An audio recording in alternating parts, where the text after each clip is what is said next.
The problem of conservation of energy and momentum in a gravitational field is one of the problems that have no solution yet, especially with regard to linear momentum. This is because it is thought that there is a conservation law for energy and angular momentum around gravitational sources, but there is no conservation law for linear momentum. The purpose of this simple video is to present a brief proposal to solve this problem by redefining linear momentum in a gravitational field. This new definition of linear momentum in a gravitational field satisfies a conservation law, and this has been proven in a research paper. According to this definition, linear momentum is a scalar quantity like energy, and not a vector quantity.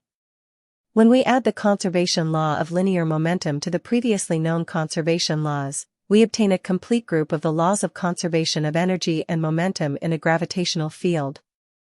We note that we have made formal modifications to the definition of energy so that it is compatible with the definition of momentum that we have presented in terms of dimensions and composition, but this does not affect anything, because what matters is the constancy of the quantity. The energy, according to the definition we present here, is the square of the energy divided by the mass, and it is a quantity completely dependent on energy in its old definition, and it is proven by its constancy. It is known in physics that multiplying physical quantities by constants or squaring them does not affect the truth of their expression of the same physical reality. This formula, as can be shown in a simple way, produces Newton's law of gravity when we substitute weak values of the gravitational field and velocity.